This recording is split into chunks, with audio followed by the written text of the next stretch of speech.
Hello everyone, Tapovan civil services में आपका स्वागत है। तो आइए आज हम चर्चा करेंगे एक और टॉपिक की। यह C TET exam, C G TET, all state TET, वर्ग 1, 2, 3, सी जी सेट और U G C NET, all state P C S और यू पी एस सी के दृष्टिकोण से भी बहुत इम्पोर्टेंट है। लेकिन एग्ज़ाम्स अभी जो होंगे वो प्री एग्ज़ाम्स हैं यू पी एस सी और MPPSC का, और CG सेट का भी है। CG टेट होने वाला है 23 तारीख को, और जो मुख्य रूप से है सी टेट वह 7 जुलाई को है। इसलिए इन सब को मद्देनज़र रखते हुए आज जिस टॉपिक पर चर्चा की जाएगी वह बहुत ही इम्पोर्टेंट टॉपिक है, जो कि हम इसमें देखेंगे कि किस प्रकार से भारतीय शिक्षा और अर्थात प्राच्य और पाश्चात्य शिक्षा किस प्रकार से विकसित होती है। और अंग्रेज़ अब यह स्वीकार करने लगते हैं कि जब तक भारतीयों को पाश्चात्यकरण शिक्षा के माध्यम से नहीं किया जाएगा तब तक वह उनके शासन को स्वीकार नहीं करेंगे। तो इस प्रकार से इसमें वर्णन है। इसमें हम पढ़ेंगे कि अंग्रेज़ आखिरकार किस प्रकार से कुछ शैक्षिक सुधार यहाँ पर किए हैं, और उसके बावजूद महात्मा गांधी और रविन्द्रनाथ टैगोर जैसे महान हस्तियाँ, जो कि भारतीय संस्कृति को ध्यान में रखते हुए अपनी मातृभाषा में शिक्षा को किस प्रकार बढ़ावा दिया है, तो उस पर हम चर्चा करेंगे।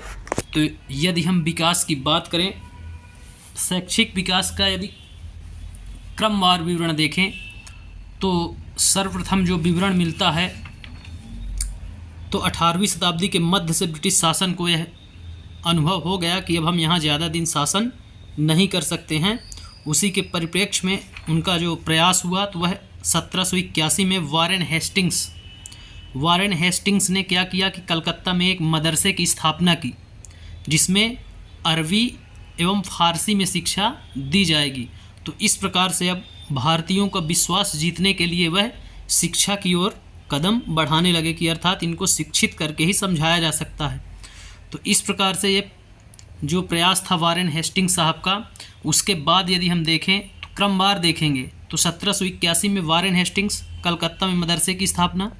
वहीं 1784 में यदि हम बात करें तो एशियाटिक सोसाइटी ऑफ बंगाल की स्थापना, जो कि विलियम जॉन्स के द्वारा की जाती है, और इन्हीं के द्वारा विभिन्न भारतीय ग्रंथों का अनुवाद किया जाता है इंग्लिश में। जैसे एग्जाम्पल के लिए, जैसे कि बिल्किंस महोदय ने भागवत गीता और हितोपदेश का अंग्रेजी में अनुवाद किया था। तो इनको आप याद रखेंगे। जो वॉइस आपको दी जा रही है यह बहुत इम्पोर्टेंट है, और यह क्वेश्चन हमेशा पूछे गए हैं और पूछे जाते रहेंगे, इसलिए आप इनको याद रखेंगे, विल्किंस महोदय को।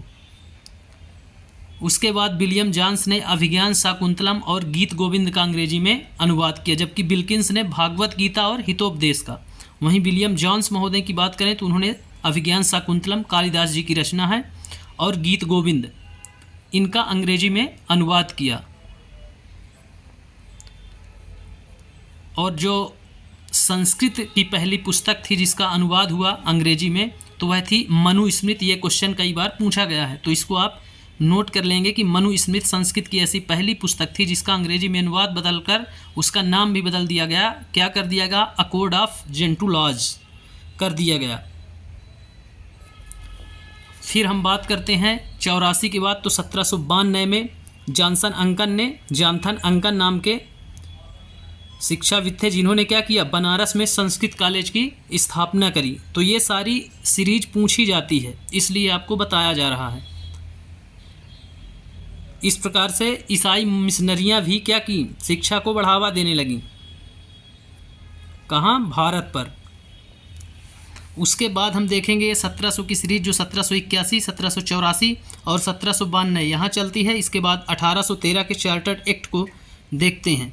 तो 1800 चार्टर्ड एक्ट में अंग्रेज़ों ने अपना उत्तरदायित्व तो समझा शिक्षा को प्रसार करने के लिए, इसलिए भारतीय शिक्षा पर पहली बार उन्होंने 1 लाख रुपए खर्च करने का गवर्नर जनरल को अधिकार दे दिया कि आप 1 लाख रुपए प्रतिवर्ष खर्चा कर सकते हैं भारतीय शिक्षा पर। तो इस प्रकार से बढ़ता है। फिर आंग्ल भाषा यानी कि अंग्रेजी में और प्राच्य जो हमारी भाषा थी उसमें विवाद भी हुए, कई प्रकार से विवाद खड़े हुए। और 1835 में लॉर्ड मैकाले नाम के अंग्रेज़ थे जो, तो उन्होंने क्या किया, उनकी योजना को, मैकाले साहब की योजना को 7 मार्च 1835 में लॉर्ड मैकाले की जो योजना थी उसको स्वीकार किया गया और शिक्षा का माध्यम अब अंग्रेजी बन गई। लेकिन कई विरोधों के बाद ऐसा हो सका। लेकिन सबसे महत्वपूर्ण है जो इसमें, तो वो है वुड डिस्पैच के नाम से जाना जाता है, चार्ल्स वुड का घोषणा पत्र। इसका सन आप याद रखेंगे 1854। चार्ल्स वुड घोषणा पत्र, जिसको हम वुड डिस्पैच के नाम से जानते हैं। तो इसको VVIP, वेरी IMP आप इसको लिख सकते हैं। 1854 चार्ल्स वुड घोषणा पत्र या वुड डिस्पैच के नाम से भी इसे जाना जाता है। तो 1854 में लॉर्ड डलहौजी ने शिक्षा के क्या विशद व्यापक सर्वेक्षण हेतु बोर्ड ऑफ कंट्रोल के प्रमुख, ये किसके प्रमुख थे, बोर्ड ऑफ कंट्रोल के प्रमुख थे कौन, चार्ल्स वुड की अध्यक्षता में एक समिति का गठन किया था। कौन था उस समय गवर्नर, तो डलहौजी था। तो इस प्रकार आप इसको जोड़ करके याद रखेंगे। गठन किया तो इस समिति ने क्या सुझाव दिया, इसने 100 अनुच्छेदों का एक नियम तैयार किया और उसमें कुछ सुझाव दिए जिन पर चर्चा अभी की जाएगी। तो आप इनको याद रखेंगे कि इस समिति ने घोषणा पत्र जो जारी किया उसी को हम जानेंगे। चूंकि अध्यक्षता किसकी अध्यक्षता में हुआ था, तो चार्ल्स वुड की, इसलिए इसे वुड डिस्पैच के नाम से भी जाना जाएगा। तो इसमें कुछ मुद्दे थे जिस पर बात की गई, जैसे कि उच्च शिक्षा का माध्यम क्या होगा, अंग्रेजी हो, लेकिन प्राथमिक और माध्यमिक शिक्षा देसी भाषा में दी जाएगी। यह इसमें वर्णन किया गया कि भैया उच्च शिक्षा जो है आपको अंग्रेजी में ही दी जाएगी, लेकिन प्राथमिक और माध्यमिक आपकी मातृभाषा में दी जाएगी। वहीं और यदि हम देखें तो गांव में देसी भाषाओं के विकास के लिए प्राथमिक पाठशालाओं की स्थापना की गई और उनके ऊपर क्या हुआ कि एंग्लो वर्नाकुलर हाई स्कूल और कॉलेज खोले गए। तो इस प्रकार से गांवों की जो स्कूलें थी उसमें देसी भाषा का ही प्रचलन था। फिर नेक्स्ट टॉपिक देखें, नेक्स्ट पॉइंट देखें इसी में, तो इसमें स्त्री शिक्षा और व्यवसायिक शिक्षा को बढ़ावा दिया गया। इस पर ज़्यादा जोर दिया गया चूँकि तकनीकी विदेशों में आ चुकी थी, औद्योगिक क्रांतियाँ हो चुकी थी, इसलिए अब यहाँ पर भी स्त्री शिक्षा को और तकनीकी शिक्षा को यानी व्यवसायिक शिक्षा पर जोर दिया गया। अध्यापकों के लिए प्रशिक्षण और संस्थाएं खोली गई। ये सब वुड डिस्पैच में घोषणा हुई थी। वुड घोषणा पत्र की ये शर्तें हैं कि इस क्षेत्र में काम किया जाएगा, इसीलिए इसको वुड डिस्पैच कहा जाता है। सरकारी महाविद्यालयों में दी जाने वाली शिक्षा धर्मनिरपेक्ष होगी, अर्थात किसी विशेष धर्म की शिक्षा वहाँ नहीं दी जाएगी। और निजी क्षेत्र को भी प्रोत्साहन दिया गया कि आप निजी स्कूल कॉलेज भी खोल सकते हैं। और शिक्षा प्रशासन के लिए एक अलग से विभाग की स्थापना कर दी गई। वहीं सरकार जो है वह पाश्चात्य शिक्षा, कला, दर्शन और विज्ञान साहित्य का प्रचार प्रसार करेगी। और लंदन विश्वविद्यालय की तर्ज पर बम्बई, मद्रास, कलकत्ता में विश्वविद्यालय स्थापित किए गए। तो इस प्रकार से वुड डिस्पैच की ये घोषणाएं थी। क्या थी? घोषणाएं थी। इसी प्रकार से इसी के परिप्रेक्ष्य में जब ये घोषणा पत्र जारी हुआ 54 में 1800, तो 55 में इसके परिणाम क्या हुए, तो 55 में लोक शिक्षा विभाग की स्थापना हो गई। वहीं 57 में कलकत्ता, बम्बई, मद्रास, उस समय ये विभिन्न क्षेत्र हुआ करते थे। तो रेसिडेंशियल क्षेत्र थे बम्बई, कलकत्ता और मद्रास। तो यहाँ विश्वविद्यालयों की स्थापना की गई। तो ये डेट आती हैं। 1855 में लोक शिक्षा विभाग की स्थापना कब की गई, तो 1855 में किसका परिणाम था? वुड डिस्पैच का परिणाम था। वुड डिस्पैच कब आया? 1854 में। वहीं कलकत्ता, बम्बई और मद्रास में विश्वविद्यालयों की स्थापना कब की गई, तो 1857 में। किसका परिणाम था? वुड डिस्पैच का परिणाम था। फिर आता है क्वेश्चन, हंटर कमीशन या हंटर आयोग कब आया, तो 1882-83 में आया। इसमें कितने लोगों की कमेटी थी ये, तो 20+1 मतलब 21 लोग, 21 लोग थे इसमें। तो आप इसको याद रखिए, सिर्फ सन याद रखेंगे और हंटर कमीशन आया कब, बस। तो 1882 में ये आया। बाकी डिटेल आप अभी ज़्यादा ना देखें, सिर्फ वो याद रखें जो एग्ज़ाम के हिसाब से इम्पोर्टेंट है। उसके बाद हंटर के बाद आता है एक रैले कमीशन, लॉर्ड कर्जन के शासनकाल में 1902 में टॉमस रैले की अध्यक्षता में, इसलिए इसे रैले कमीशन बोला गया। वहीं 1904 में जब रैले कमीशन 2 में आया तो 1904 में भारतीय विश्वविद्यालय अधिनियम पारित किया गया। तो ये सारी डेटें पूछी जाती हैं। और 1910 में गोपाल कृष्ण गोखले जो हैं वो केंद्रीय विधानसभा में समूचे भारत के प्राथमिक शिक्षा को निःशुल्क एवं अनिवार्य बनाने का प्रस्ताव रख दिया। जब 1904 में विश्वविद्यालय अधिनियम पारित हुआ तो 10 में ये परिणाम हुआ कि गोपाल कृष्ण गोखले जो हैं वह केंद्रीय विधानसभा में क्या किए, भारत में प्राथमिक शिक्षा को निःशुल्क और अनिवार्य बनाने का प्रस्ताव रखा। तो इस प्रकार से इसका क्रम चलता है। फिर हम देखते हैं हार्टोग कमेटी आती है 1929 में। तो हार्टोग कमेटी का नाम उन्हीं के नाम पर रखा गया जिसकी अध्यक्षता कौन कर रहे थे, फिलिप हार्टोग। तो इस प्रकार से आप इनको भी याद रखेंगे। और इसका परिणाम क्या हुआ, तो 1935 में केंद्रीय शिक्षा सलाहकार बोर्ड का पुनर्गठन कर दिया गया। फिर आता है हमारा वर्धा आयोग 1935 का। 1935 का जो अधिनियम था वर्धा आयोग के तहत, तो उसमें स्वायत्तता दे दी गई शिक्षा के क्षेत्र में, और 7 से 14 वर्ष के बच्चों को उनकी मातृभाषा में निःशुल्क एवं अनिवार्य शिक्षा देना इसके बिंदु थे। किसके, वर्धा आयोग के। एक तो 7 से 14 वर्ष के बच्चों को निःशुल्क मातृभाषा में शिक्षा और अनिवार्य शिक्षा देना, और इसका उद्देश्य था विद्यार्थियों को स्वावलंबन बनाना, विद्यार्थियों को उनकी रुचि के आधार पर व्यावसायिक शिक्षा प्रदान करना। तो इस प्रकार से एक शिक्षा का क्रम जारी होता है। फिर लास्ट में जो आती है वह है सार्जेंट योजना 1944। इसमें 6 से 11 वर्ष के बालक बालिकाओं को निःशुल्क अनिवार्य शिक्षा देना इसके जो बिंदु थे, इसके उद्देश्य थे। वहीं 11 से 17 वर्ष के बालक बालिकाओं को 6 वर्ष की शिक्षा देना, कॉलेजों में प्रवेश संबंधी नियम बनाना, गरीब छात्रों को वित्तीय सहायता दी जाएगी। तो इस प्रकार से एक क्रम चलता रहा शिक्षा का। लेकिन वहीं जब बीच में अंग्रेज ज़्यादा पाश्चात्य शिक्षा का प्रचार प्रसार कर रहे थे, उसी बीच महात्मा गांधी ने मातृभाषा की शिक्षा पर जोर दिया, और रविन्द्रनाथ टैगोर जी ने भी मातृ शिक्षा पर, और उन्होंने बोला कि शिक्षा जो है वह प्रकृति की गोद में होना चाहिए, अर्थात नगरों से दूर होना चाहिए। तो इस प्रकार से उनका भी जिक्र हम इस पाठ में देखेंगे, महात्मा गांधी जी का और रविन्द्रनाथ टैगोर का।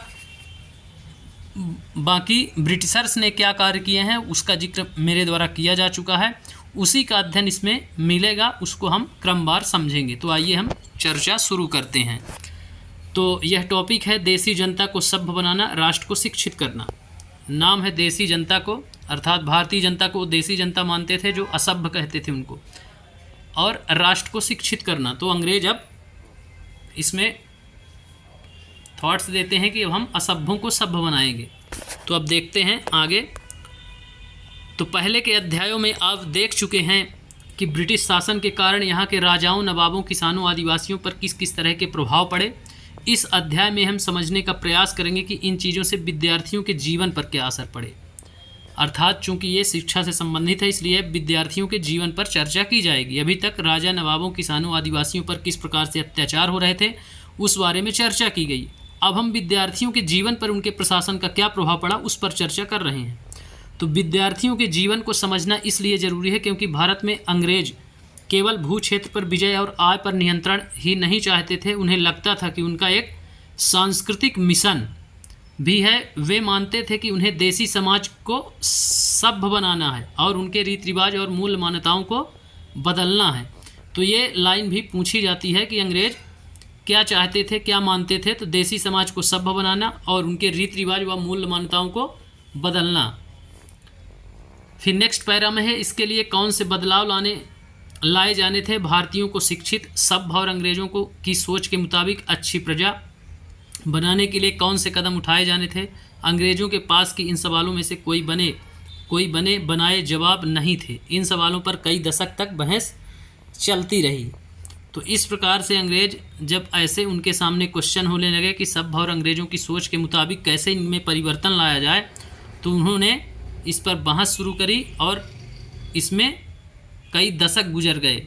फिर हम भाषाविद कोट को समझ लेते हैं। भाषाविद कौन है? तो एक ऐसा व्यक्ति जो कई भाषाओं का जानकार और विद्यार्थी हो, उसे भाषाविद कहते हैं। तो अब हम देखेंगे उनके इन क्वेश्चनों को सभ्य और अंग्रेज़ों की सोच किस प्रकार से भारतीयों पर डाली जाए, तो उसके बारे में अब पाठ में पूरे चर्चा की गई है इस टॉपिक पर। तो अंग्रेज शिक्षा को किस तरह देखते थे, किस दृष्टिकोण को अपनाते थे अंग्रेज शिक्षा के लिए?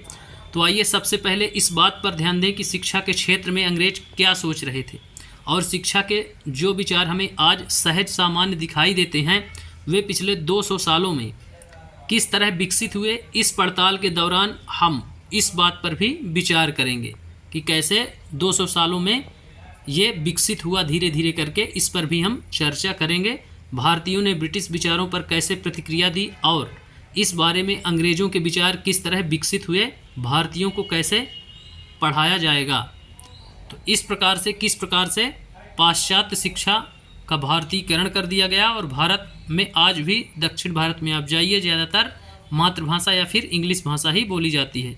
हालांकि विश्व में ये एक ब्रिज का काम करती है, इम्पोर्टेंट भी है। तो अब देखते हैं नेक्स्ट पॉइंट है प्राच्यवाद की परंपरा। यहाँ विलियम जोन्स फारसी भाषा सीख रहा है। अब हम प्राच्यवाद की परंपरा को देखते हैं। तो सन 1873 में विलियम जोन्स नाम के एक सज्जन, कब? 1783 में, उन्हें ईस्ट इंडिया कंपनी द्वारा स्थापित किए गए सुप्रीम कोर्ट में जूनियर जज के पद पर क्या किया गया? तैनात कर दिया गया। जो ईस्ट इंडिया कंपनी ने अपना सुप्रीम कोर्ट बनाया था उसमें जूनियर जज, सीनियर नहीं, जूनियर जज पर के पद पर तैनात किया गया। कानून का माहिर होने के साथ साथ जोन्स एक भाषाविद भी था, अर्थात कई भाषाओं का ज्ञाता था। उन्होंने ऑक्सफोर्ड में ग्रीक और लैटिन का अध्ययन किया। वे फ्रेंच और अंग्रेजी जानते थे। तो इस प्रकार से आप इसको याद रखेंगे कि जब प्राच्यवाद की परंपरा शुरू होती है तो 1773 में विलियम जोन्स। तो ये क्वेश्चन आता है कि जो ईस्ट इंडिया कंपनी के सुप्रीम कोर्ट का जूनियर जज था वह कौन था? तो विलियम जोन्स था और वह क्या था? भाषाविद था, अर्थात कई भाषाओं का ज्ञाता था। अब हम नेक्स्ट देखते हैं। तो अपने एक दोस्त से अरबी सीखने के अलावा फारसी भी सीख चुका था। कौन? William Jones. कलकत्ता में आने के बाद वे रोजाना घंटों तक संस्कृत विद्वानों के साथ बैठकर उनसे संस्कृत की बारीकियां, उनकी व्याकरण, संस्कृत काव्यों का अध्ययन करने लगे थे। कुछ ही समय में उन्होंने कानून, दर्शन, धर्म, राजनीति, नैतिकता, अंकगणित, चिकित्सा विज्ञान और अन्य विज्ञानों की प्राचीन भारतीय पुस्तकों का अध्ययन शुरू कर दिया। तो वह जूनियर जज होने के साथ साथ भाषाविद था, इसलिए वह फारसी, उर्दू, फ्रेंच, इंग्लिश और भारतीय संस्कृत के राजनीति, नैतिकता, अंकगणित, चिकित्सा विज्ञान इत्यादि का अध्ययन प्रारंभ कर दिया वह विलियम जोन्स। अब हम देखते हैं नेक्स्ट पैराग्राफ। तो जोन्स ने पाया कि उस समय कलकत्ता में तैनात हुए सारे अंग्रेज अफसर भी उनके जैसी दिलचस्पियां रखते थे। हेनरी टॉमस कोलब्रुक और नेथेनियल हालहेड भी भारतीय भाषाएं सीखकर संस्कृत व फारसी रचनाओं का अंग्रेजी में क्या कर रहे थे?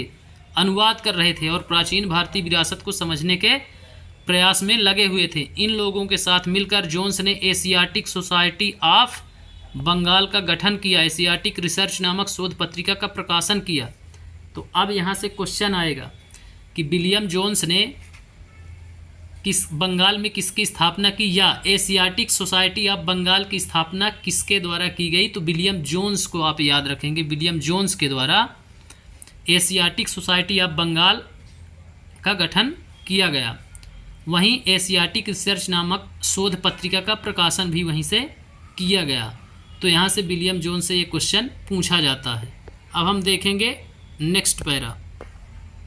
इसको आप देख सकते हैं, ये हैं हेनरी टॉमस कोलब्रुक, संस्कृत व हिंदुत्व के प्राचीन धार्मिक ग्रंथों के विद्वान थे, इन्होंने सीख लिया था। अब हम नेक्स्ट पैरा देखते हैं। तो उसमें बताया गया है कि जोन्स ने पाया कि उस समय कलकत्ता में तैनात ये हो चुका है। अब हम नेक्स्ट पैरा देखते हैं। तो नेक्स्ट पैरा में है जोन्स और कोलब्रुक ये हेनरी टॉमस कोलब्रुक। जोन्स और कोलब्रुक भारत के प्रति एक खास तरह का रवैया रखते थे। भारत और पश्चिम दोनों की प्राचीन संस्कृतियों के प्रति गहरा आदर भाव रखते थे। उनका मानना था कि भारतीय सभ्यता प्राचीन काल में अपने वैभव शिखर पर थी, परंतु बाद में उसका पतन होता चला गया। उनको मालूम था कि जो भारतीय सभ्यता थी वह प्राचीन काल में क्या थी, अपने वैभव के चरम सीमा पर थी, परंतु वर्तमान में उस समय जो स्थितियां थी उस समय पतन की ओर थी। उनकी राय में भारत को समझने के लिए प्राचीन काल में लिखे गए यहाँ के पवित्र कानूनी ग्रंथों को खोजना व समझना बहुत जरूरी था। उनका मानना था कि हिंदुओं और मुसलमानों के असली विचारों व कानूनों को इन्हीं रचनाओं के जरिए समझा जा सकता है और इन रचनाओं के पुनः अध्ययन से ही भारत के भावी विकास का आधार पैदा हो सकता है। इसलिए हेनरी टॉमस कोलब्रुक और विलियम जोन्स मिलकर के भारतीय और मुसलमान के असली धर्म ग्रंथों का अध्ययन किया। उन्होंने कहा कि जब तक हम इनके धर्म ग्रंथों को, प्राचीन धर्म ग्रंथों का अध्ययन नहीं करेंगे तो इनकी सामाजिक, आर्थिक, राजनीतिक व्यवस्था को हम नहीं समझ सकते, इनके भावनाओं को हम नहीं समझ सकते हैं, इसलिए यह अनिवार्य है। अब हम देखते हैं नेक्स्ट पैरा। तो इस तरह से जोन्स और कोलब्रुक दोनों ही प्राचीन ग्रंथों को ढूंढने और उनकी व्याख्या करने, अनुवाद करने और ज़्यादा से ज़्यादा लोगों तक अपने नतीजे पहुंचाने में जुट गए। उन्हें विश्वास था कि यह परियोजना न केवल अंग्रेजों को भारतीय संस्कृति से सीखने में मदद देगी, बल्कि भारतीयों को भी अपनी विरासत को दोबारा अपनाने और अतीत के लुप्त वैभव को समझने में मदद देगी। इस प्रक्रिया में अंग्रेज भारतीय संस्कृति के अभिभावक और मालिक दोनों की भूमिकाएं निभा रहे थे। तो उस समय पर क्या कर रहे थे, ये अभिभावक एवं मालिक दोनों की भूमिकाएं निभा रहे थे। किसकी? भारतीय संस्कृति की। भारतीय संस्कृति को खोज कर अनुवाद कर रहे थे उनका, चूँकि उन्होंने भाषा सीख ली थी, संस्कृत भी और फारसी भी, तो इसलिए वो अभिभावक और मालिक की तरह भूमिका निभा रहे थे। अब हम देखते हैं नेक्स्ट पैरा। तो इन प्रयासों और विचारों से प्रभावित होकर कंपनी के बहुत सारे अधिकारियों ने दलील दी कि अंग्रेज़ों को पश्चिमी ज्ञान की बजाय भारतीय ज्ञान को ही प्रोत्साहन देना चाहिए। वे चाहते थे कि प्राचीन भारतीय ग्रंथों के अध्ययन को प्रोत्साहन करने और संस्कृत व फारसी साहित्य व उनका काव्य पढ़ाने के लिए संस्थानों की स्थापना की जाए। इन अधिकारियों का यह भी मानना था कि हिंदुओं और मुसलमानों को वही पढ़ाया जाना चाहिए जिससे वे पहले से क्या हैं, परिचित हैं और जिसे वे आदर और महत्व देते हैं। उन्हें अनजाने विषयों की शिक्षा न दी जाए। इन अफसरों की राय में केवल तभी अंग्रेज। तो इस प्रकार से क्या हुआ, दोनों की ये मंशा थी कि भारतीयों को उन्हीं भाषाओं में शिक्षा दी जाए जिनसे वे परिचित हैं, अर्थात जो उनके भाषा हैं, जो उनके ग्रंथ हैं, संस्कृत में या हिंदी में या फारसी और उर्दू में मुस्लिमों के हैं तो उनको उन्हीं भाषा में दिया जाए, ऊपर से कोई भाषा न थोपी जाए। तो इस प्रकार अफसरों की राय में केवल तभी अंग्रेज। फिर हम नेक्स्ट देखते हैं, देसी जनता का दिल जीत सकते हैं। इस प्रकार से अंग्रेज देसी जनता का दिल जीत सकते हैं केवल तभी अजनबी शासक अपनी प्रजा से आदर की उम्मीद कर सकते हैं, अर्थात स्वयं को अजनबी बोलते हैं और आदर की उम्मीद रख सकते हैं, ऐसा विलियम जोन्स और कोलब्रुक सोचते हैं। इस बात को ध्यान में रखते हुए 1781 में अरबी फारसी इस्लामिक कानून के अध्ययन को बढ़ावा देने के लिए कलकत्ता में एक मदरसा खोला गया, जिसकी मैं अभी चर्चा किया था आपसे, 1781 की ये घटना। तो 1781 में एक मदरसा खोला गया, कहाँ? कलकत्ता में। ये क्वेश्चन आता है। वहीं 1791 में बनारस में हिंदू कॉलेज की स्थापना की गई ताकि वह प्राचीन संस्कृत ग्रंथों की शिक्षा दी जा सके, देश का शासन चलाने में मदद मिले। तो इसकी भी चर्चा मैं आपको शुरू में ही बता दिया था कि इन सब का जिक्र यहाँ पर मिलेगा और किसने करी यह भी बताया गया था। तो इस प्रकार से आप उस वॉइस से बहुत सारे क्वेश्चंस नोट कर सकते हैं। तो बनारस हिंदू कॉलेज की स्थापना कब की गई? तो 1791 में। वही मदरसा कलकत्ता, तो मदरसा नहीं पूछा जाता है, लेकिन बनारस BHU हिंदी जो हिंदू कॉलेज है तो ये 1791 में यह पूछा जाता है। परंतु कंपनी के सभी अफसर इन विचारों पर सहमत नहीं थे। इनसे बहुत सारे प्राच्यवादियों ने कटु आलोचना की। अब हम कोट देख लेते हैं ऊपर का एक। ये कोट बहुत इंपॉर्टेंट है, इसमें से क्वेश्चन हर हाल में आएंगे। तो इसमें है वारेन हेस्टिंग्स का स्मारक है, रिचर्ड वेस्टमा कोर्ट 1830, अब कलकत्ता स्थित विक्टोरिया मेमोरियल में है ये। तो इस तस्वीर से पता चलता है कि भारत में ब्रिटिश सत्ता के बारे में प्राच्यवादी किस तरह सोचते थे। यहाँ आप देख सकते हैं कि सबसे ऊपर हेस्टिंग्स की भव्य प्रतिमा है जो प्राच्यवादियों से भारी समर्थक थे। इसके एक तरफ पंडित और दूसरी तरफ नीचे बैठा हुआ मुंशी दिखाई दे रहा है। हेस्टिंग तथा अन्य प्राच्यवादी भारतीय विद्वानों से विभिन्न भारतीय भाषाएं सीखना चाहते थे, जिन्हें वह कई बार केवल बोलियां समझते थे, वर्नाकुलर का नाम देते थे।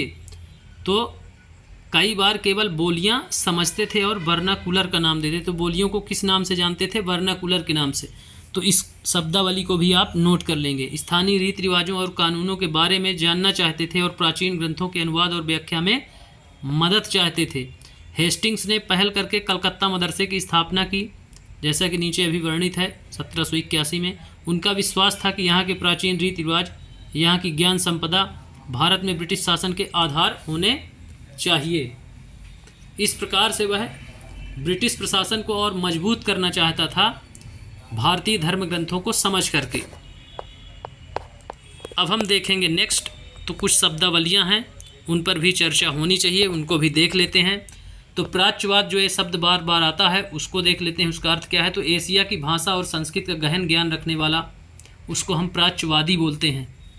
जो बाहरी व्यक्ति है, प्राच्य या पाश्चात्य अर्थात अंग्रेज, वो एशिया की भाषा व संस्कृत का गहन ज्ञान रखने वाले क्या कहलाएंगे? प्राच्यवादी। वहीं मुंशी, ऐसा व्यक्ति जो फारसी पढ़ना लिखना और पढ़ाना जानता हो, उसे मुंशी।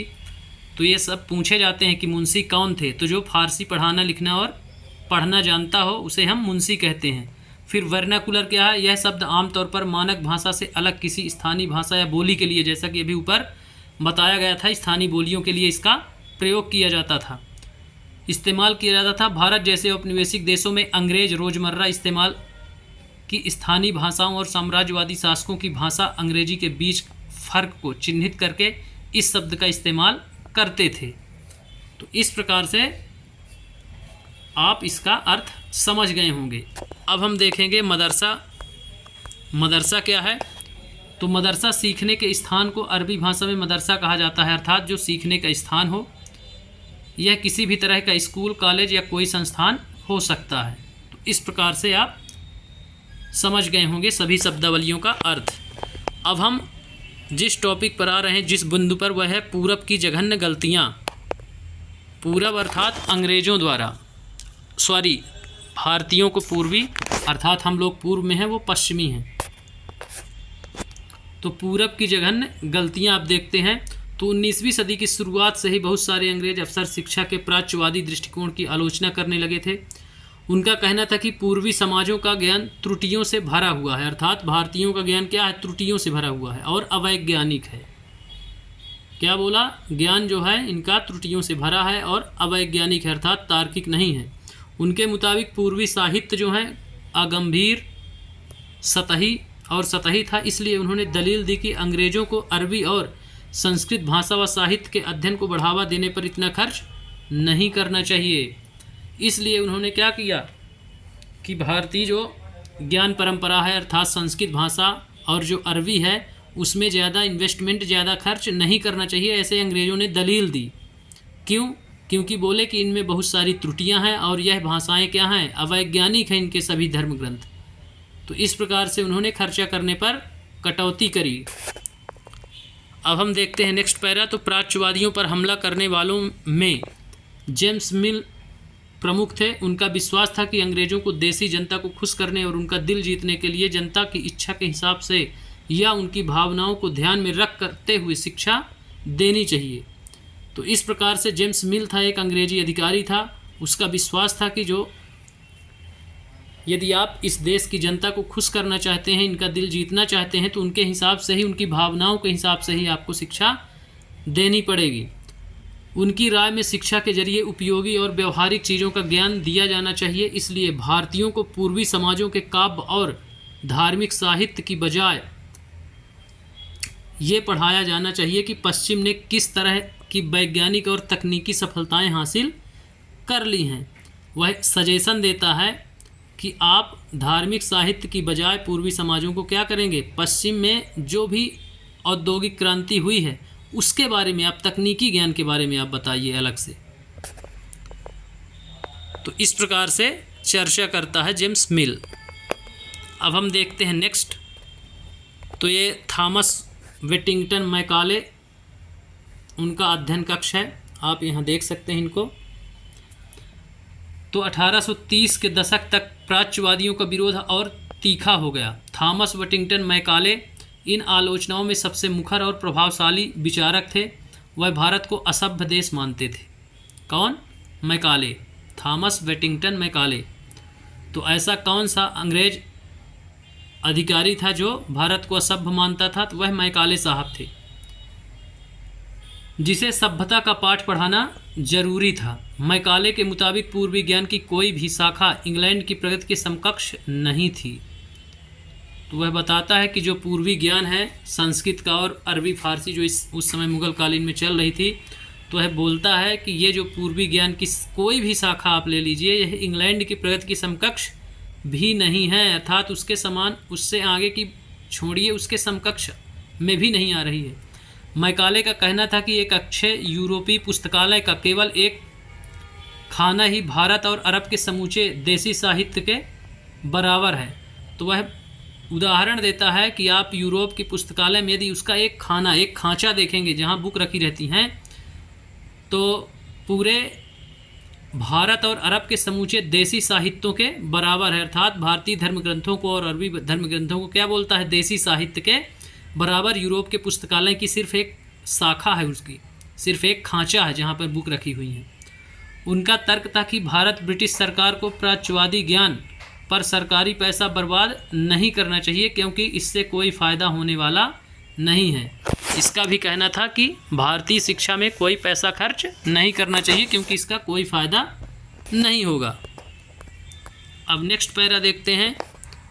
तो गहन ऊर्जा और आवेशपूर्वक मैकाले ने अंग्रेजी भाषा सिखाने की ज़रूरत पर क्या किया? जोर दिया। उनका मानना था कि अंग्रेजी के ज्ञान से भारतीयों को दुनिया की श्रेष्ठतम साहित्यिक कृतियों को पढ़ने का मौका मिलेगा। यहाँ के लोग पश्चिमी विज्ञान और दर्शन के क्षेत्र में हुए विकास से अवगत हो पाएंगे। अवगत मतलब जान पाएंगे। इस प्रकार उनका कहना था कि अंग्रेजी पढ़ाना लोगों को सभ्य बनाने, उनकी रुचियों, मूल्यों और संस्कृति को बदलने का रास्ता हो सकता है। अर्थात वह सब प्रकार से उनको अंग्रेज बना देना चाहता था। रुचियाँ भी, मूल्य भी, उनके जो सांस्कृतिक, उनके नैतिक मूल्य थे, उनको भी, संस्कृति को भी बदलने का रास्ता हो सकता है। इसलिए अंग्रेजी का प्रचार प्रसार ज़्यादा किया जा रहा था। फिर नेक्स्ट पैरा देखते हैं। तो मैकाले के मिनट्स यानी विवरण के आधार पर 1835 अंग्रेज़ों का शिक्षा अधिनियम पारित किया गया। ये फैसला भी लिया गया कि अंग्रेजी को उच्च शिक्षा का माध्यम बनाया जाए और कलकत्ता मदरसे, बनारस संस्कृत कॉलेज जैसे प्राच्यवादी संस्थानों को प्रोत्साहन न दिया जाए।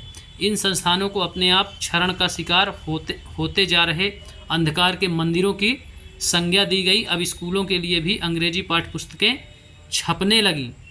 तो मैकाले ने विवरण के आधार पर 35 में क्या किया? एक अधिनियम, शिक्षा का अधिनियम पारित किया और बोला कि अंग्रेजी को उच्च शिक्षा का माध्यम बनाया जाए, लेकिन उसके बाद भी कलकत्ता में जो मदरसा है और बनारस संस्कृत कॉलेज जैसे जो प्राच्यवादी हैं, भारतीय हैं, संस्थान हैं, उनको प्रोत्साहन बिल्कुल न दिया जाए।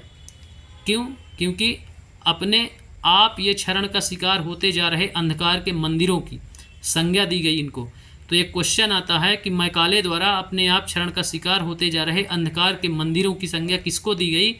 तो बनारस का संस्कृत कॉलेज और मदरसे को, या पूर्वी शिक्षा को, या प्राच्यवादी संस्थानों को अपने आप क्षरण व शिकार होते जा रहे अंधकार के मंदिरों की संज्ञा देता है। कौन? मैकाले। तो ये लाइन आप लिख सकते हैं, नोट कर सकते हैं अपनी नोट्स बुक में। अब हम देखेंगे नेक्स्ट बिंदु, व्यवसाय के लिए शिक्षा। उससे पहले ज्ञानियों की भाषा, एक कोड दिया गया है। अंग्रेजी पढ़ाने की ज़रूरत पर जोर देते हुए मैकाले ने क्या कहा, उसको देख लेते हैं। तो ये उनका कोट है। सभी पक्ष इस बात पर सहमत दिखाई देते हैं कि भारत के देसी लोगों द्वारा आमतौर पर बोली जाने वाली बोलियों में न तो साहित्यिक जानकारियाँ होती हैं और न ही वैज्ञानिक। इसके अलावा ये बोलियाँ इतनी दरिद्र और रूखी हैं कि अगर किसी और स्रोत से उनको समृद्ध न बनाया जाए तो किसी भी मूल्यवान कृति या उनके अनुवाद भी नहीं किया जा सकता है। थॉमस व्हिटिंगटन मैकाले भारतीय शिक्षा के विषय में 2 फरवरी 1835 का ये विवरण है मैकाले का। तो इस प्रकार से वह भारतीय बोलियों को क्या बोलता है, दरिद्र और रूखी हैं। तो इसमें क्वेश्चन नहीं बन सकता है। क्वेश्चन जहाँ से बनना था कि अपने आप क्षरण व शिकार होते जा रहे अंधकार के मंदिरों की संज्ञा दी मैकाले ने मदरसे और संस्कृत हिंदू संस्कृत जो बनारस का कॉलेज था उसको। अब हम देखते हैं व्यवसाय के लिए शिक्षा। तो व्यवसाय के लिए कौन सी शिक्षा अनिवार्य थी उस समय, उसके बारे में चर्चा करते हैं। तो 1854 अब आएगा वुड डिस्पैच। तो 1854 में ईस्ट इंडिया कंपनी के लंदन स्थित कोर्ट ऑफ डायरेक्टर्स ने भारतीय गवर्नर जनरल को शिक्षा के विषय में एक नोट भेजा। कंपनी के नियंत्रक मंडल के अध्यक्ष चार्ल्स वुड के नाम से जारी किए गए इस संदेश को वुड का नीति पत्र या वुड डिस्पैच के नाम से जाना जाता है। तो वुड डिस्पैच कब आया, तो 1854। ये क्वेश्चन हर एग्जाम में पूछा जाता है, इसलिए आप इसको IMP करके नोट कर ही लें। तो ये चूंकि अध्यक्ष था नियंत्रण मंडल का उस समय चार्ल्स वुड, इसलिए उसके नाम पर आया यह नीति। वुड डिस्पैच के नाम से नीति पत्र जाना जाता है। इस दस्तावेज में भारत में लागू की जाने वाली शिक्षा नीति की रूपरेखा स्पष्ट करते हुए इस एक बार फिर दोहराया गया कि प्राच्यवादी ज्ञान के स्थान पर यूरोपीय शिक्षा को अपनाने से कितने व्यवहारिक लाभ प्राप्त होंगे, ऐसा उसमें विवरण था। मैकाले साहब उसका जवाब देगा। तो इस दस्तावेज में क्या था, तो यूरोपीय शिक्षा का एक व्यवहारिक लाभ आर्थिक क्षेत्र में बताया गया। उसके मुताबिक यूरोपीय शिक्षा के माध्यम से भारतीयों को व्यापार वाणिज्य के विस्तार से होने वाले लाभों को समझने, तो बताता है क्या कि जो यूरोपीय शिक्षा इससे भारतीयों को क्या होंगे लाभ, तो भारतीयों को व्यापार और वाणिज्य के विस्तार में होने वाले लाभों को समझने और देश के संसाधनों के विकास का महत्व समझने, तो विश्व में जो व्यापार व्यवसाय चल रहा था उसके बारे में समझने, उसके लाभ के बारे में समझने और संसाधनों के विकास का महत्व समझने में क्या मिलेगी, मदद मिलेगी यूरोपीय शिक्षा से, ऐसा वुड बोलता है। यदि उन्हें यूरोपीय जीवन शैली से अवगत कराया गया तो उनकी रुचियों और आकांक्षाओं में भी बदलाव आएगा और ब्रिटिश वस्तुओं की मांग पैदा होगी, क्योंकि तब यहाँ के लोग यूरोप की बनी चीज़ों को अपनाना और ख़रीदना शुरू कर देंगे। तो वह एक प्रकार से क्या शिक्षा के माध्यम से पूरी व्यवस्थाओं को चेंज करना चाह रहा था वुड। फिर जो है वुड के नीति पत्र में यह तर्क भी दिया गया था कि यूरोपीय शिक्षा से भारतीयों के नैतिक चरित्र का उत्थान होगा, इससे वे ज़्यादा सत्यवादी और ईमानदार बन जाएंगे। फलस्वरूप कंपनी के पास भरोसेमंद कर्मचारियों की कमी नहीं रहेगी। दस्तावेज के मुताबिक पूरब का साहित्य न केवल भयानक त्रुटियों से भरा पड़ा था, बल्कि यह लोग न तो काम के प्रति दायित्व समर्पण का भाव पैदा कर सकता है और न ही शासन के लिए आवश्यक निपुणता पैदा कर सकता है। तो इस प्रकार से वह बताता है कि यदि यूरोपीय शिक्षा दी जाएगी तो वह ईमानदार और सत्यनिष्ठा से भरपूर बन जाएगा, लेकिन यदि नहीं दिया गया तो जो पूरब के साहित्य हैं वह बहुत भयानक त्रुटि है उनमें, इसलिए वह न तो किसी कार्य को दायित्वपूर्वक या समर्पण भाव से कर पाते हैं और न ही शासन में निपुणता ला पाते हैं ये लोग। इसलिए यूरोपीय शिक्षा अनिवार्य है, ऐसा वुड महोदय बोलते हैं। अब हम देखेंगे नेक्स्ट पैरा, उसके पहले कोट देख लेते हैं। एक कोट है यूरोपीय ज्ञान के पक्ष में एक तर्क। तो इसमें है 1854 के वुड के नीति पत्र में प्राच्यवादी ज्ञान का विरोध करने वाले की निर्णायक विजय का संकेत था। इसमें कहा गया था, हमें जोर देकर यह बात कहनी चाहिए कि भारत में हम जिस शिक्षा का प्रसार करना चाहते हैं उस शिक्षा का लक्ष्य यूरोप की श्रेष्ठतम कलाओं, सेवाओं और दर्शन व साहित्य यानी यूरोपीय ज्ञान का प्रसार करना था। इसलिए वह अंग्रेजी का ज़्यादा प्रचार प्रसार और पक्षपात कर रहा था। अब हम देखेंगे नेक्स्ट पैरा इसका। तो इसमें बताया गया है कि 1854 के नीति पत्र के बाद अंग्रेजों ने कई अहम कदम उठाए। सरकारी शिक्षा विभागों का क्या किया गया, गठन किया गया। जैसा कि मैं शुरू में चर्चा में बताया था आपको कि ये सारी शब्दावलियाँ बीच में आएंगी, जो शुरू में बताया हूँ वही सारा है। इसलिए आप शुरू की जो वॉइस है उसको नोट कर सकते हैं, उसके अलावा इसके बाहर कुछ भी नहीं आएगा इस पाठ में, ताकि शिक्षा संबंधी सभी मामलों पर सरकार का नियंत्रण स्थापित किया जा सके विश्वविद्यालय शिक्षा की व्यवस्था विकसित करने के लिए कदम उठाए गए। विश्वविद्यालय शिक्षा के लिए भी अब क्या हुआ, कदम उठाए गए।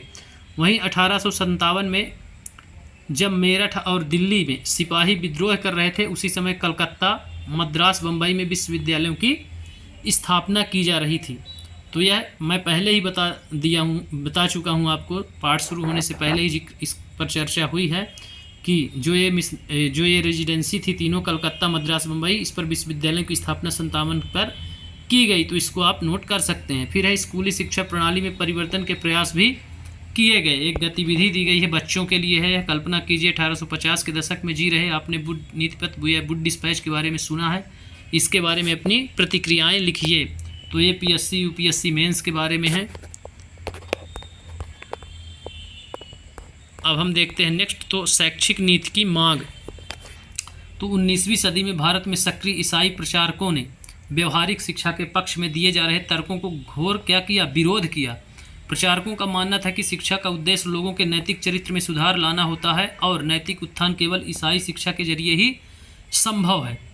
1813 का चार्टर्ड एक्ट अब आएगा। तो ईस्ट इंडिया कंपनी भारत में प्रचारक गतिविधियों के विरुद्ध कंपनी को भय था कि प्रचारकों की गतिविधियों की वजह से स्थानीय जनता के बीच क्या होगा, असंतोष न पैदा हो जाए। असंतोष पैदा होगा और लोग भारत में अंग्रेजी की उपस्थिति को शक की नज़र से देखने लगेंगे। ब्रिटिश नियंत्रण वाले भू क्षेत्रों में अपनी संस्थाएं न खोल पाने की वजह से प्रचारकों ने अंततः श्रीरामपुर में अपना मिशन खोला। यह इलाका डेनिश ईस्ट इंडिया कंपनी के नियंत्रण में था। वर्ष 1800 में एक छापा खाना लगाया गया और 1818 में एक कॉलेज खोला गया। फिर है 19वीं सदी के दौरान पूरे भारत में प्रचारक स्कूल खोले गए, परंतु 1857 के बाद भारत ब्रिटिश सरकार प्रचारक शिक्षा को प्रत्यक्ष सहायता देने से आनाकानी करने लगी। प्रचारकों को जो ब्रिटिश सरकार थी वह सहायता अब नहीं दे रही थी। 57 के बाद अर्थात सैनिक विद्रोह के बाद सरकार को लगता था कि स्थानीय रीति रिवाज, व्यवहारों, मूल्यों, मान्यताओं, धार्मिक विचारों से किसी भी तरह की छेड़छाड़ देसी लोगों को भड़का सकती है, क्योंकि 57 की क्रांति वह देख चुके थे, इसलिए वह अब ज़्यादा भड़काऊ चीज़ें नहीं लाना चाहते थे। स्कॉटलैंड के ईसाई प्रचारक विलियम केरे, जिसने श्रीरामपुर मिशन की स्थापना में मदद की, तो इनका नाम आप याद रखेंगे। श्रीरामपुर मिशन की स्थापना करने में किसने मदद की, तो स्कॉटलैंड के ईसाई प्रचारक विलियम केरे ने। अब हम देखते हैं नेक्स्ट, तो ये कलकत्ता के पास हुगली नदी के तट पर स्थित श्रीरामपुर कॉलेज आप देख सकते हैं। इस पर हुगली नदी के तट पर, तो यह क्वेश्चन पूछा जा सकता है कि किस नदी के तट पर है या किस राज्य में है, तो पश्चिम बंगाल, कलकत्ता। देसी जनता को सभ्य बनाना।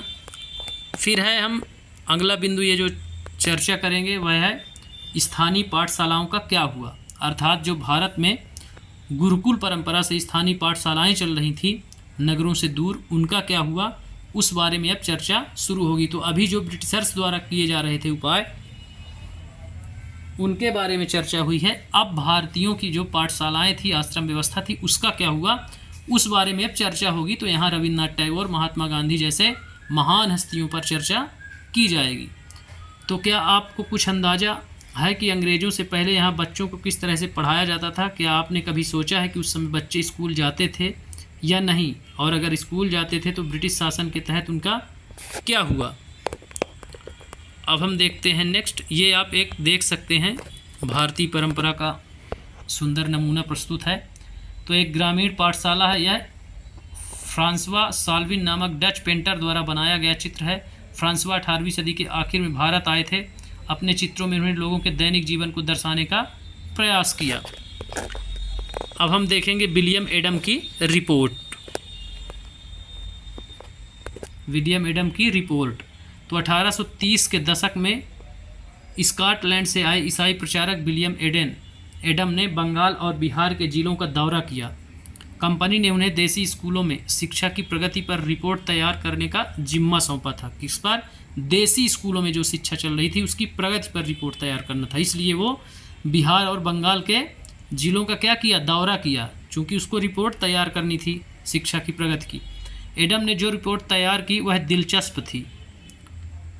अब क्या रिपोर्ट तैयार करी उसके बारे में अब डिटेल पढ़िए। तो उसके बारे में जो अब मिलेगा उसको हम देखते हैं। तो एडम ने पाया कि बंगाल और बिहार में 1 लाख से ज़्यादा पाठशालाएं हैं। ये बहुत छोटे छोटे केंद्र थे जिनमें आमतौर पर 20 से ज़्यादा विद्यार्थी नहीं होते थे। फिर भी इन पाठशालाओं में पढ़ने वाले बच्चों की कुल संख्या काफ़ी बड़ी यानी 20 लाख से ज़्यादा थी। ये पाठशालाएं संपन्न लोगों व स्थानीय समुदाय द्वारा चलाई जा रही थी। कई पाठशालाएं स्वयं गुरु द्वारा ही प्रारंभ की गई थी। तो इस प्रकार से वह अपनी रिपोर्ट में बताता है, बंगाल और बिहार के जब जिलों का दौरा करता है तो बताता है कि यहाँ 20 मतलब यहाँ क्या है, बहुत छोटे छोटे केंद्र हैं। 1 लाख से ज़्यादा पाठशालाएं हैं, मतलब लाख से ज़्यादा पाठशालाएं हैं जो बहुत छोटे छोटे केंद्र हैं। वहाँ 20 बच्चों से ज़्यादा बच्चे नहीं हैं एक केंद्र की यदि बात करें। तो इस प्रकार बताता है। फिर भी संख्या जब लाख हैं तो लगभग 20 लाख, तो 20 लाख से भी ज़्यादा थे बच्चों की संख्या। तो इस प्रकार से वह बताता है कि यहाँ जो स्थानीय समुदाय द्वारा चलाई जा रही हैं और कुछ पाठशालाएं स्वयं गुरुओं द्वारा चलाई जा रही हैं। अब नेक्स्ट पैरा में देखते हैं। तो शिक्षा का तरीका काफ़ी लचीला था। आज आप जिन चीज़ों की स्कूलों से उम्मीद करते हैं उनमें से कुछ चीज़ें उस समय की पाठशाला में भी मौजूद थी। बच्चों की फीस निश्चित नहीं थी, छपी हुई किताबें नहीं होती थी, पाठशाला की इमारत अलग से नहीं बनाई जाती थी, बेंच व कुर्सियां नहीं होती थीं, ब्लैक बोर्ड नहीं होते थे, अलग से कक्षाएं लेने व बच्चों की हाजिरी लेने का कोई इंतजाम नहीं होता था, सालाना इम्तहान और नियमित समय सारणी जैसी कोई व्यवस्था नहीं थी। कुछ पाठशालाएं बरगद की छांव में ही चलती थी तो कुछ गांव के किसी दुकान या मंदिर के कोने में गुरु के घर पर ही बच्चों को क्या किया जाता था, पढ़ाया जाता था। बच्चों की फीस उनके माँ बाप की आमदनी से तय होती थी। अमीरों को ज़्यादा और गरीबों को कम फीस देनी पड़ती थी। शिक्षा मौखिक होती थी और क्या पढ़ाया जाना है यह बात विद्यार्थियों की ज़रूरतों को देखते हुए गुरु ही तय करते थे। तो शिक्षा क्या थी, मौखिक थी। ये गुरुकुल की बात हो रही है, भारतीय गुरुकुल पद्धति की। विद्यार्थियों को अलग कक्षाओं में नहीं बिठाया जाता था, सभी एक जगह एक साथ बैठते। अलग अलग स्तर के विद्यार्थियों के साथ गुरु अलग से बात कर लेते थे। अर्थात यदि अलग अलग विद्यार्थी हैं, अलग अलग क्षेत्र के हैं, तो उनसे अलग अलग प्रकार से बात की जाती थी गुरुओं द्वारा। तो इस प्रकार वह अपनी रिपोर्ट तैयार करता है कि यहाँ पाठशालाएं तो बहुत हैं, बच्चे भी बहुत हैं, लेकिन उनकी कोई नियमावली नहीं है कि कब आना है कब जाना है, ना कोई ब्लैक बोर्ड, ना उनकी कोई उपस्थिति का ब्यौरा है, न फीस फिक्स है। इस प्रकार से उनका कोई रूटीन नहीं है नियमित। इस प्रकार से वह रिपोर्ट तैयार करता है। अब देखते हैं नेक्स्ट पैरा। तो एडम ने पाया कि यह लचीली प्रणाली स्थानीय आवश्यकताओं के लिए काफ़ी अनुकूल है। उदाहरण के लिए फसलों की कटाई के समय कक्षाएं बंद हो जाती थी क्योंकि उस समय गांव के बच्चे प्रायः खेतों में काम करने चले जाते थे। कटाई और अनाज निकल जाने के बाद पाठशाला दोबारा शुरू हो जाती थी। इसका परिणाम यह था कि साधारण काश्तकारों के बच्चे भी पढ़ाई कर सकते थे। इस प्रकार से हमारा गुरुकुल चलता था। अब हम आते हैं नई दिनचर्या नए नियम। अब अंग्रेज यहाँ से नई दिनचर्या नए नियम बनाएंगे। तो अभी तक जो चर्चा हुई थी वह गुरुकुल की हुई थी।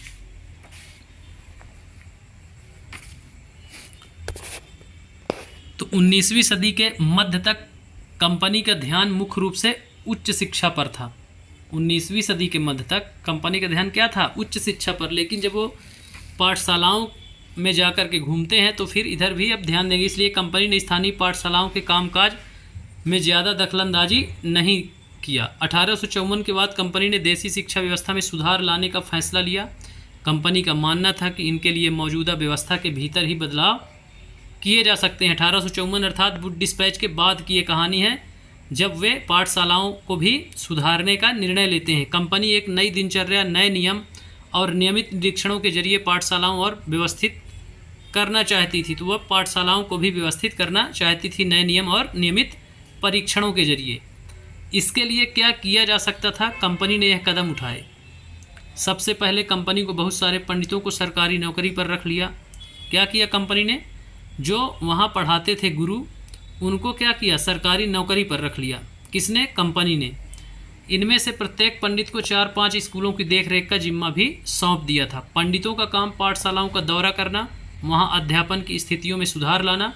प्रत्येक गुरु को निर्देश दिया गया कि वे समय समय पर अपने स्कूल के बारे में रिपोर्ट भेजें, कक्षाओं को नियमित समय सारणी के अनुसार पढ़ाएं अब अध्यापन पाठ्य पुस्तकों पर आधारित होगा और विद्यार्थियों की प्रगति के मापने के लिए वार्षिक परीक्षाओं की रूपरेखा तैयार की जाने लगी। तो इस प्रकार से कंपनी ने जो अभी अनियमित था, शिक्षा तो मिल रही थी पर अनियमित था, कोई निश्चित समय सारणी नहीं थी, निश्चित अध्यापक नहीं था, निश्चित छात्र नहीं था, कब कौन आ रहा है जा रहा है, इस प्रकार से उन्होंने एक व्यवस्थित तौर पर नियमितीकरण करने का कार्य किया। अब हम देखते हैं नेक्स्ट। तो विद्यार्थियों से कहा गया कि वे नियमित रूप से शुल्क दें, नियमित रूप से कक्षा में आएँ, तय सीट में बैठे, अनुशासन के नियमों का पालन करें। अब देखते हैं नेक्स्ट पैराग्राफ। तो नेक्स्ट में है, नए नियमों पर चलने वाली पाठशालाओं को सरकारी अनुदान मिलने लगे। पाठशालाएं नई व्यवस्था के भीतर काम करने को तैयार नहीं थी, उन्हें कोई सरकारी सहायता नहीं दी जाती थी, इसलिए वे क्या करती थी, नए नियम के अनुसार वह पाठशालाएं काम करने के लिए तैयार नहीं थी क्योंकि उन्हें सरकारी सहायता नहीं दी जाती थी। जिन गुरुओं ने सरकारी निर्देशों का पालन करने के बजाय अपनी स्वतंत्रता बनाए रखी, वे सरकारी सहायता प्राप्त और नियमों से चलने वाली पाठशालाओं के सामने कमज़ोर पड़ने लगे। अर्थात जिन्होंने स्वतंत्रता बनाए रखी कि हम आपसे कोई सहायता नहीं लेंगे, तो वे और जो सहायता ले रहे थे वे आगे निकल गए और उनकी स्थिति कमज़ोर होती गई। अब हम देखेंगे नेक्स्ट पैरा। तो इस नए नियम और दिनचर्या का एक और भी नतीजा हुआ। पहले वाली व्यवस्था में गरीब किसानों के बच्चे भी पाठशालाओं में जा सकते थे क्योंकि शालाओं की समय सारणी काफ़ी लचीली होती थी। नई व्यवस्था के अनुशासन की मांग थी कि बच्चे नियमित रूप से स्कूल आएँ। अब कटाई के मौसम में भी बच्चों को स्कूल में आना जरूरी था, जबकि उस समय गरीब बच्चों के घरों में खेतों में काम करने जाया करते थे। अगर कोई बच्चा स्कूल नहीं आ पाता था तो इसे अनुशासनहीनता माना जाता था, यानी बच्चा पढ़ना लिखना ही नहीं चाहता। तो इस प्रकार से अब जहां स्वावलंबी विकास हो रहा था तो अब सिर्फ क्लर्क तैयार किए जा रहे हैं, क्योंकि पहले बच्चे का चहुमुखी गुरुकुल पद्धति में चहुमुखी विकास कराया जाता था, घर के सारे कामकाज बच्चों द्वारा कराए जाते थे। लेकिन इन्होंने पूरी तरह से नियमितीकरण कर दिया जिससे बच्चे बहुत सारे अशिक्षित हो जाएंगे। अब सिर्फ उच्च वर्ग के लोग ही शिक्षा प्राप्त कर पाएंगे। तो इस प्रकार से क्या होगा, समाज में अशिक्षितों की संख्या बढ़ जाएगी, जिसके परिणाम क्या होंगे, जिसके परिणाम यह होंगे कि उनमें आपराधिक गतिविधियां बढ़ जाएंगी। अब ये कोर्ट हैं, तो गतिविधि 1850 के दशक में गरीब परिवार में पैदा हुए। अब बताएं, ये गतिविधि बच्चों के लिए है। अरविंदो घोष साहब जरूर इम्पोर्टेंट हैं, इनके बारे में चर्चा होनी चाहिए। तो अरविंदो घोष 15 जनवरी 1908 बॉम्बे मुंबई में अपने एक भाषण में राष्ट्रीय शिक्षा पर बोलते हुए कहा, इसका लक्ष्य छात्रों में राष्ट्रीयता का भाव जागृत करना है। इसके लिए अपने पूर्वजों के साहसिक कार्यों पर गहराई से चिंतन करना आवश्यक होगा। शिक्षा को मातृभाषा में होना चाहिए ताकि यह अधिक से अधिक लोगों तक पहुंच सके। अरविंदो ने इस बात पर भी बल दिया कि यद्यपि छात्रों को अपने मूल के साथ जुड़े रहना चाहिए, फिर भी उसको आधुनिक वैज्ञानिक आविष्कारों तथा लोकप्रिय शासन व्यवस्था के संदर्भ में पश्चिमी लोगों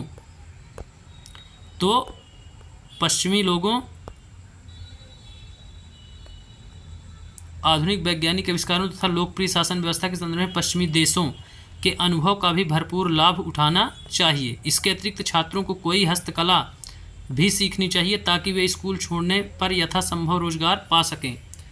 तो इस प्रकार अरविंदो घोष साहब एक भाषण देते हैं और कहते हैं कि शिक्षा तो मातृभाषा में ही होनी चाहिए, परंतु उसके साथ साथ आप क्या करेंगे, इस अंग्रेजी शिक्षा को भी सीखेंगे। पश्चिमी देशों के अनुभव से जो वे भरपूर है उसका लाभ भी उठाइए, और इसके अतिरिक्त कोई ना कोई हस्तकलाकार आप जरूर सीखिए जिससे आप रोजगार के लिए इधर उधर भटके नहीं, आसानी से आपको रोजगार मिल सके।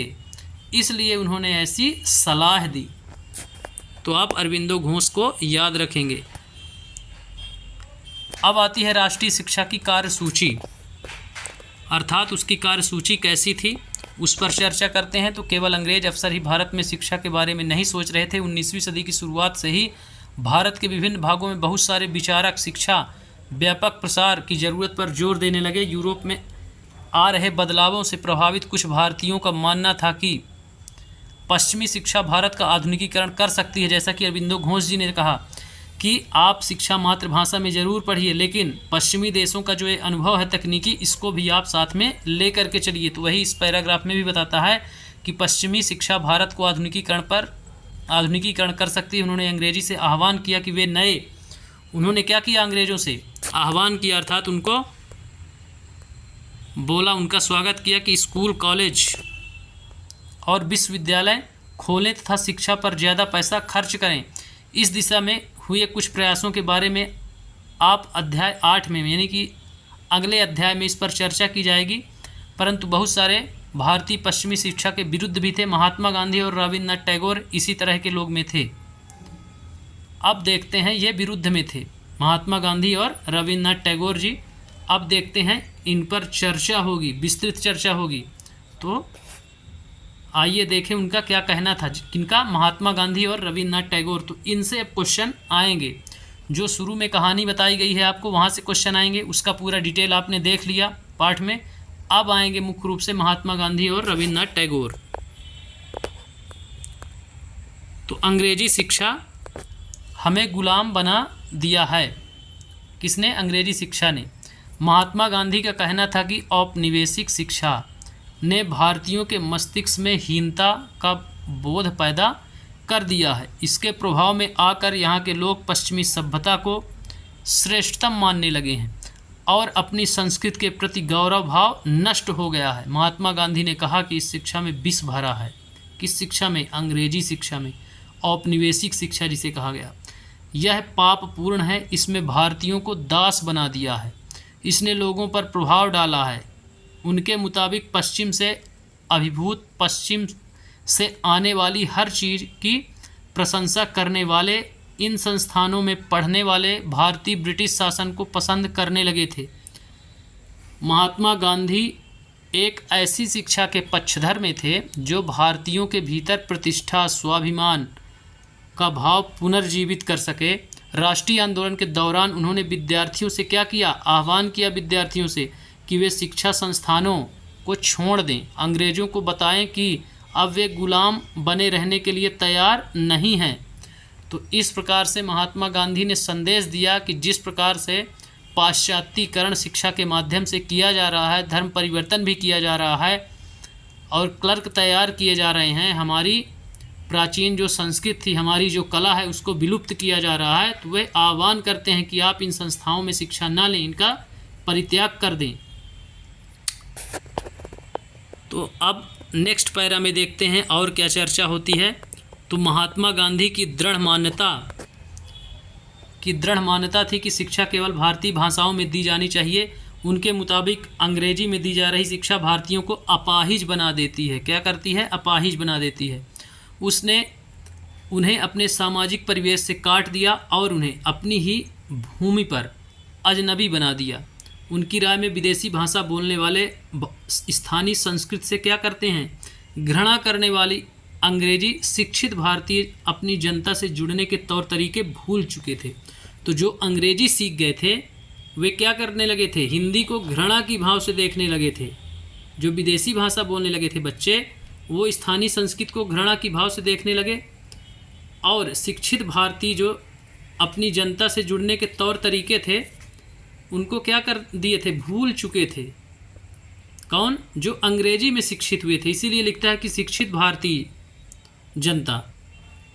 फिर नेक्स्ट पैरा देखते हैं। तो महात्मा गांधी जी का कहना था कि पश्चिमी शिक्षा मौखिक ज्ञान की बजाय केवल पढ़ने और लिखने पर केंद्रित है।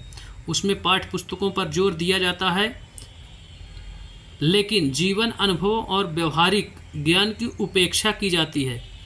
अर्थात आपको जीवन कैसे जीना है उसकी उपेक्षा करता है, सिर्फ आपको किताबी कीड़ा बनाता है पाश्चात्य शिक्षा, ऐसा महात्मा गांधी जी बोलते हैं। यहाँ एक चित्र दिया गया है, आप देख सकते हैं। ये रविन्द्रनाथ टैगोर जी हैं और ये महात्मा गांधी, कस्तूरबा जी हैं और ये बच्चियाँ बैठी हुई हैं। तो इस प्रकार से गांधी जी बताते हैं कि व्यवहारिक ज्ञान की उपेक्षा करते हैं। गांधी जी का तर्क था कि शिक्षा से व्यक्ति का दिमाग और आत्मा विकसित होनी चाहिए। उनकी राय में केवल साक्षरता, महात्मा गांधी जी की राय में केवल साक्षरता यानी पढ़ने और लिखने कि क्षमता पा लेना ही शिक्षा नहीं होती है। इसके लिए तो लोगों को हाथ से काम करना पड़ता है, हुनर सीखने पड़ते हैं और यह जानना पड़ता है कि विभिन्न चीज़ें किस तरह काम करती हैं। इससे उनका मस्तिष्क और समझने की क्षमता दोनों विकसित होते हैं।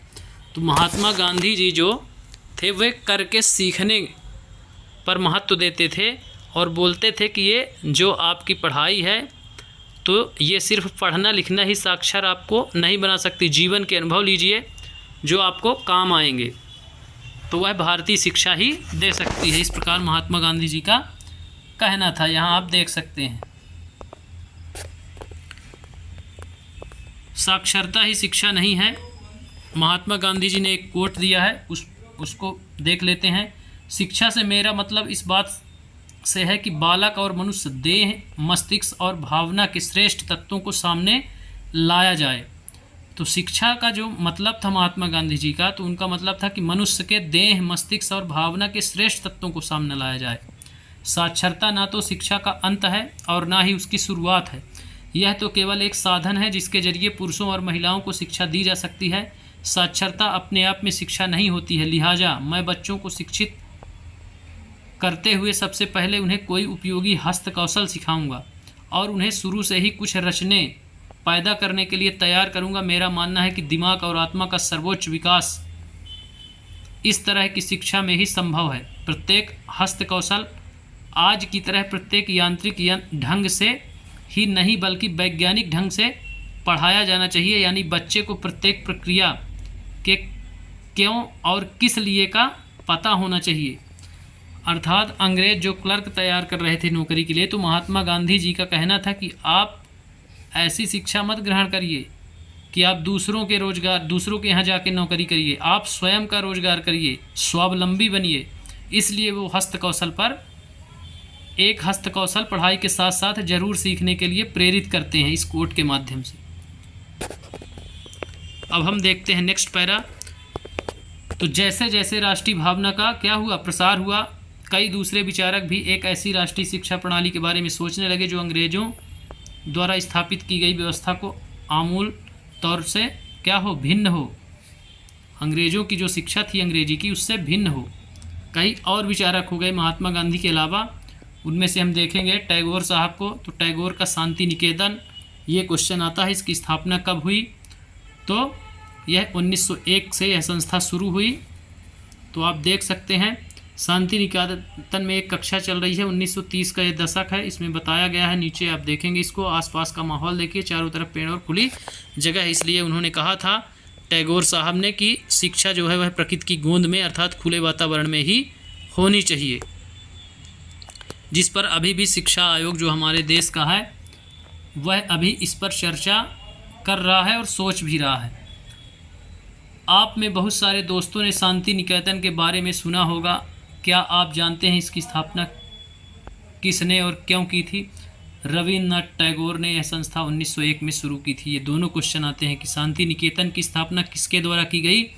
तो रविन्द्रनाथ टैगोर, कहीं कहीं आपको रविन्द्रनाथ ठाकुर भी मिलेगा, तो इनका नाम याद रखेंगे। कब स्थापित हुई? 1901 में। टैगोर जब बच्चे थे तो स्कूल में जाने से बहुत चिढ़ते थे। वहाँ उनका दम घुटता था, उन्हें स्कूल का माहौल दमनकारी लगता था। टैगोर को ऐसे लगता था मानो स्कूल कोई जेल हो, क्योंकि वहाँ बच्चे मनचाहा कभी नहीं कर पाते थे, इसलिए उनको जेल जैसा प्रतीत होता था। जब दूसरे बच्चे शिक्षक को सुन रहे होते थे, टैगोर का दिमाग कहीं और भटक रहा होता था। इस प्रकार टैगोर साहब बताते हैं। फिर कलकत्ता, नेक्स्ट पैरा में है, कलकत्ता के अपने स्कूल जीवन के अनुभवों ने शिक्षा के बारे में टैगोर के विचारों को काफ़ी प्रभावित किया। जब वे बड़े हुए तो उन्होंने एक ऐसा स्कूल खोलने के बारे में सोचा जहां बच्चे खुश रह सकें। इसीलिए उन्होंने प्रकृति की गोद में ये स्कूल खोला था, नगरों से दूर। वे चर्चा करते हैं जहां बच्चे क्या हों, मुक्त और रचनाशील हों, जहां वे अपने विचारों और आकांक्षाओं को समझ सकें। टैगोर को लगता था कि बचपन का समय अपने आप सीखने का समय होता है। अपने आप क्या होता है, अपने आप करके सीखने का समय होना चाहिए। वह अंग्रेजों द्वारा स्थापित की गई शिक्षा व्यवस्था के कड़े बंधनकारी अनुशासन से मुक्त होना चाहिए। उन्होंने यह बोला कि जो ये बंधनकारी शिक्षा है अंग्रेजों की, इससे मुक्त होना चाहिए। शिक्षक कल्पनाशील हो, बच्चों को समझते हों और उनके अंदर उत्सुकता, जानने की चाह विकसित करने में मदद दे। शिक्षक ऐसा हो जो सिर्फ उनको अंग्रेजी ही बस न सिखाए, उनमें उनको समझे, उनकी भावनाओं को समझे, उनके अंदर उत्सुकता, जानने की चाह विकसित करने में क्या करे, मदद कर सके। टैगोर के मुताबिक वर्तमान स्कूल बच्चे की रचनाशीलता, चकित होने के उनके स्वाभाविक गुण को मार देते हैं। जो वर्तमान में स्कूल चल रहे हैं वो रचनाशीलता और उनके द्वारा जो उनके चकित करने वाले स्वाभाविक गुण हैं उनको मार देते हैं। इसीलिए अब इस पर जोर दिया गया है, रचनाशीलता पर जोर दिया गया है। ये पेडागॉजी में जोड़ करके आती है शब्दावली, तो रचनाशीलता पर जोर दिया गया है। अभी जो वर्तमान में नई शिक्षा पॉलिसी 2020 आई है उसमें आप देखेंगे। अब हम नेक्स्ट पैरा देखते हैं। तो नेक्स्ट पैरा में है, टैगोर का मानना था कि सृजनात्मक शिक्षा को केवल प्राकृतिक परिवेश में ही प्रोत्साहन किया जा सकता है। तो ये क्वेश्चन आता है कि टैगोर साहब कहाँ पर शिक्षा देना उचित समझते थे, तो प्राकृतिक परिवेश में, प्रकृति की गोद में। इसीलिए वो बोलते हैं कि सृजनात्मक शिक्षा को केवल प्राकृतिक परिवेश में ही प्रोत्साहन किया जा सकता है।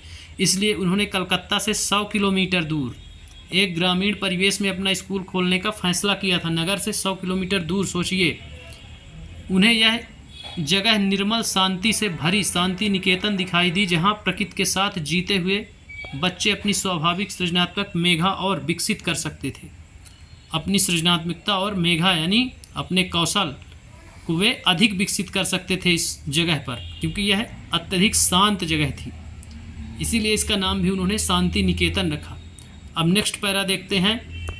तो बहुत सारे मामलों में टैगोर और महात्मा गांधी शिक्षा के बारे में कमोबेश एक जैसी राय रखते थे, लेकिन दोनों के बीच फर्क भी थे।